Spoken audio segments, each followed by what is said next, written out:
Salve, salve, jovens! Voltamos para mais uma aula de controle. Sejam bem-vindos e vamos aprender, vamos dar continuidade no nosso aprendizado aí sobre o nosso controlador P e D.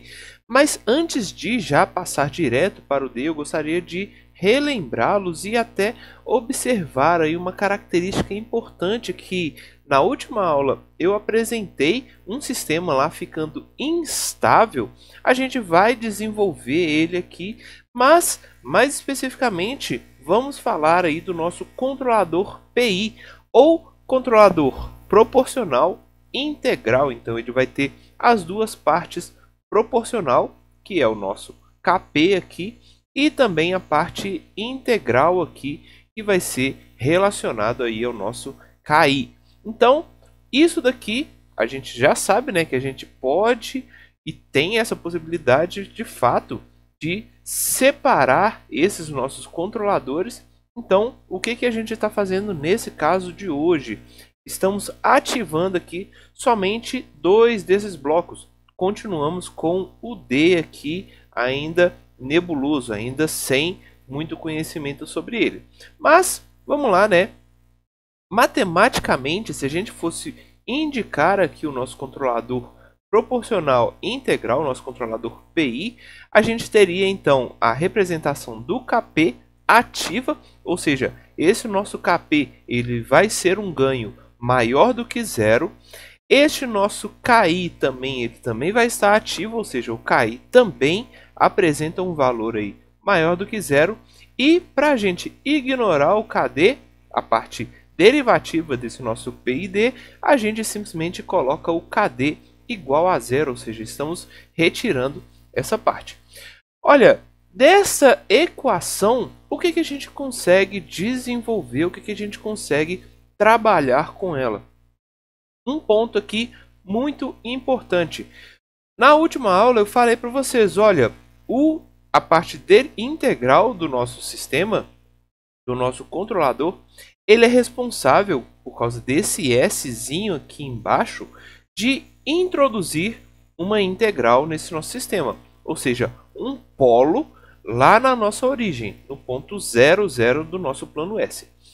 Agora, quando a gente cria um PI, um controlador PI, se a gente desenvolve esse cálculo, essa parte aqui desse PI, a gente vai ter como resultado algo parecido aqui com este cálculo aqui. Ou seja, vamos ter aqui a parte de cima, a parte do numerador, um ganho aí PI vezes um S mais 1. Já na parte de denominador, a gente continua com aquele nosso S isolado. Então, continuamos tendo aqui um polo integrador, um polo que fica na origem, mas além disso, nós vamos ter aqui também a introdução de um zero. E esse zero, já que esse ganho PI ele é maior do que zero, então este nosso zero que vai ser introduzido nesse sistema, ele vai ser estável. Então a gente tem aí uma diferenciação muito grande comparando o P puramente, o I também puro e agora o nosso controlador PI.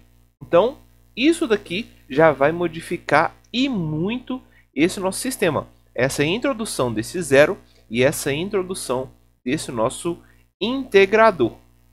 Bom, por que isso vai mudar e muito? Existem algumas técnicas de gente controlar alguns sistemas que é a introduzir parte desses controladores de forma isolada. Então, por exemplo, nós conseguimos aí desenvolver aquele nosso sistema simplesmente só com o P. Então, a gente sabe que esse nosso sistema vai subir aqui e ele pode apresentar um erro. E aí, de repente, quando a gente introduz a ação integral desse nosso sistema, a gente sabe que o erro dele vai tender a zero quando aí a gente estiver calculando o nosso erro em estado estacionário.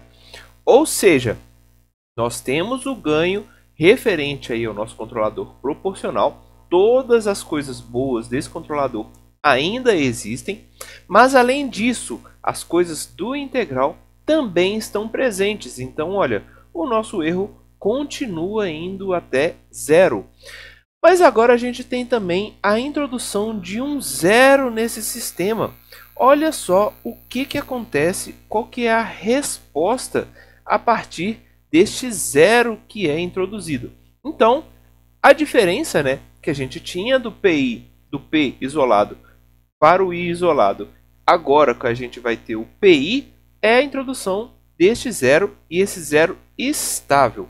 Se por um acaso vocês desenvolveram o lugar das raízes da aula passada que eu indiquei, naquela última fórmula que eu coloquei, talvez vocês tenham encontrado uma resposta parecida com essa daqui. Então, olha, o que a gente tinha? A gente tinha um polo que ele era estável, estava aqui em um local baseado lá no nosso tal, e a gente também tinha dois polos aqui na origem. E aí, por que a gente encontrou um sistema, uma resposta instável? Olha, a resposta do nosso sistema estava instável para um erro aí de estado estacionário com um K maior do que zero, basicamente porque a gente tem este lugar das raízes vindo aqui para o lado direito. Essa representação eu estou mostrando somente o I, que foi mostrado, que foi indicado lá na última aula. Só que qual que é a diferença agora desse nosso PI, já que a gente vai introduzir aqui um zero e esse zero ele é estável? A resposta desse sistema, vocês vão perceber que ela vai estar diretamente ligada à posição onde a gente vai colocar o zero. Então, se dependendo do zero da gente trabalhar com o nosso PI, trabalhar com aqueles ganhos que a gente for colocar, a gente tem duas possibilidades de resposta desse sistema. Então, uma das possibilidades é, olha, o zero que a gente introduziu, ele estava relativamente distante. Então, se ele estava muito mais longe do que aquele nosso polo, olha a resposta que a gente tem nesse nosso sistema.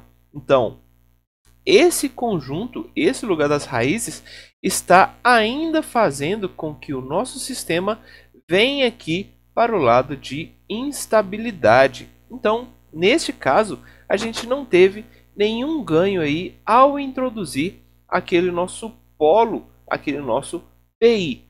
Mas existe aí a segunda possibilidade, que é, se por um acaso este zero estiver aqui um pouco menor, um pouco mais lento aqui do que este polo, então como resposta a gente vai ter este zero puxando aqui o lugar das raízes. Ou seja, dependendo do ganho que você der para o sistema, o seu sistema pode ter aí uma resposta instável a partir dos ganhos desse nosso PI, ou também ele pode apresentar uma resposta estável, como é mostrada aqui.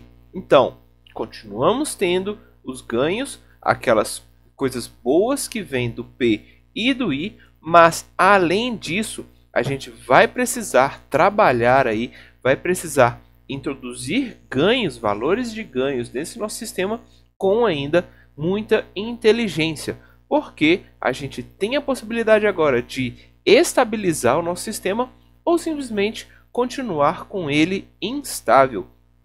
Temos aí então uma aplicação muito útil desse nosso PI, beleza? Bom, na próxima aula vamos aí aprender o nosso controlador derivativo para saber também quais são os ganhos, quais são as coisas boas que esse nosso controlador derivativo vai trazer para a gente. Salve, gente! Até a próxima!